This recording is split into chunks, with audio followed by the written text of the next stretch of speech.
Hi, what is up? It's Wednesday the 19th, which means next week the video logs end and you won't see my face anymore. I know some of you must be so devastated about. I'm out with the dogs. I'm going to take them to Fort Ferrum today. I'm still suffering with the blister, so I'm not going to go on a really long walk on my own.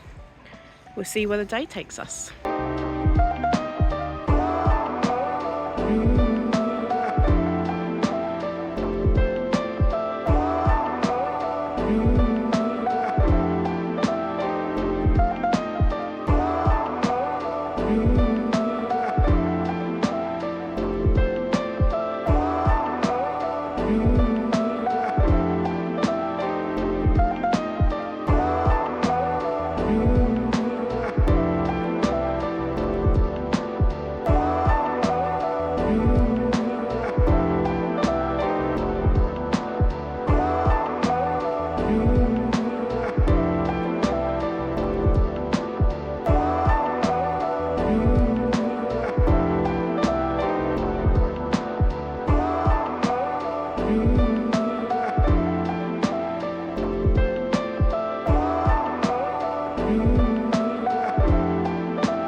They did an hour and 20 minutes, which was really good for them. I think I'm going to do pig's ears for post-walk treats today. Does that sound good? Find some pig's ears. Come on.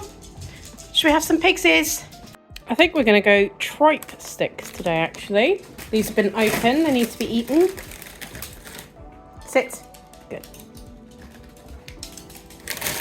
These absolutely stink, so I hope you guys are happy with this. Whoa. Oh, they smell so bad. Right, go on.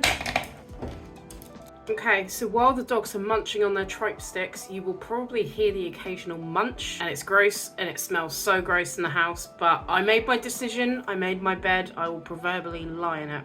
I'm gonna do today's question while I'm waiting for my lunch to cook. I'm making pasta, by the way, if anyone cares. When you want to escape from everyone, where do you go? Through time, there's been several different places that feel very safe to me across my childhood, teenagerhood, adulthood. It always comes back to the same sort of places, so I am very much a homebody. I love being at home. Not to the extent where I'll stay indoors for days and days and days, like I did when I was a teenager. I can't do that anymore. I have to go out at least once a day, get some fresh air, move around for a bit.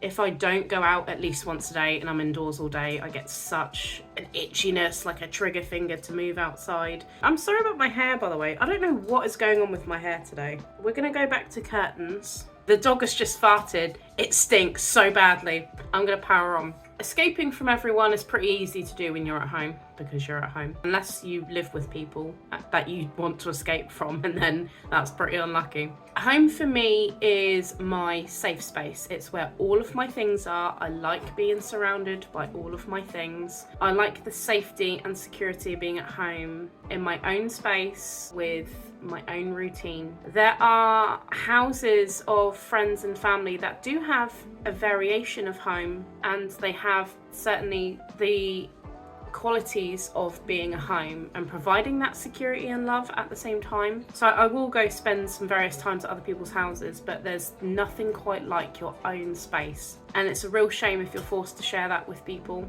Sometimes in a season, that's just what we have to do, and we have to suck it up and get through it. But otherwise, if you are blessed enough to live with the people that you choose to live with, or on your own, dependent on what you want out of life, there's a lot of power in being safe in your own space, especially when you've grown up. Obviously, you grew up in a house with your family. You grew up with their routines and their traditions and their daily activities, and you learn to become accustomed to it. And then when you move out, you finally get your own space. Usually you're going to move a few times before you find a space that's fully yours. A lot more people are blessed in other ways. They might have their own house, or someone else might rent, or someone else might live with someone else.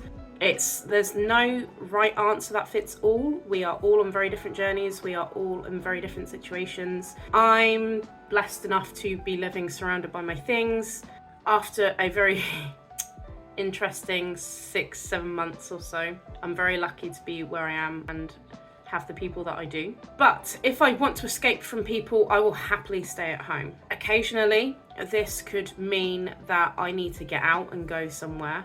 Growing up, my safe space was my nan's house. So if I wanted to get away from the world, I would go from there. It was in a more rural sort of area of Reading. So there weren't busy roads. There wasn't really a lot of neighbours. There wasn't an awful lot of loud sounds. So my childhood was sitting in a garden or sitting in a masonette and having very, very lovely, quiet, nice, peaceful, countryside-esque memories. When I was in that safe space, there's also, now they say that your mind works in vision, smell, texture, a lot of different ways. And there's a lot of truth to that. So growing up in my nan's house, there was a certain smell, there was a certain texture to those memories I haven't found anywhere else. Now, that doesn't mean to say that I'm not making new memories in new houses with different smells and memories and textures.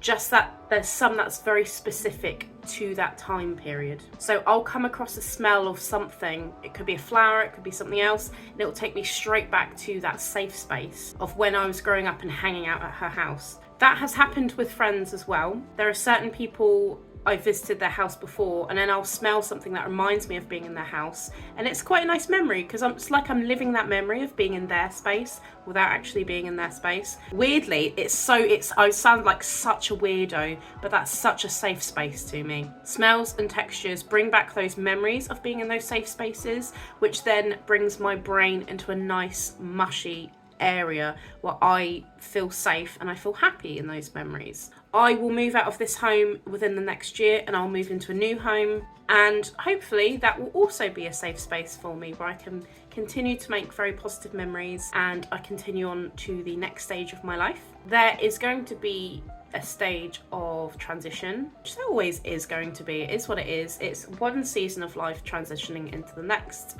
There is beauty in saying goodbye to some memories and places, and there is beauty in saying hello. One day I might move in with someone else down the line. It could be months, years, decades from now. I don't know. We shall see. But I enjoy being in my space. I've said the word space so many times. I enjoy being surrounded by my things. I enjoy having my routine. I like the freedom of doing what I want when I'm not working. If I want to escape from people physically, I will go out or I will stay home. If I want to escape mentally from people, it's as easy as putting my headphones on and blocking out the world, which is also a really nice way of escapism. I don't tend to do that an awful lot anymore. I used to when I was a teenager, but now it's really, really impolite, especially if you're around people. I only really tend to do it if I'm working on something, so I'll put my headphones on, block everything out. Escapism, I can't pronounce it. Escapism is good. You do need to be around people. You cannot be alone forever, even if you want to escape the world and escape everyone. There is a time and a place for being alone. Sometimes I think we need to be alone more than we think we do. Sometimes I think we need to isolate ourselves less than we think we do. All dependent on the situation. I don't escape people as much as I used to. I used to be very much a hermit. I used to escape people a lot physically and mentally and emotionally, and I don't do that as much anymore. Whether or not it's because I'm getting older and I'm more comfortable with who I am, where I am in life, I don't know. It's an unprecedented update in my life, but I feel so much more at peace with everything that I don't feel that I need that escapism as much as I did, which is nice. Sometimes I do. Sometimes I will need to block out the world. I will need to block out people. Just be zen in my own lane, and I will. But I think it's equally important to know in yourself when is an appropriate time to do that for your own mental health. Don't make yourself available all the time if you are struggling. Don't be afraid to escape, but also don't be afraid to be with people. And that's my nugget of wisdom for you today. Home is my safe place. It's not my home, someone else's home. That's my dog barking. I'm going to go and check on my pasta. Have a good day.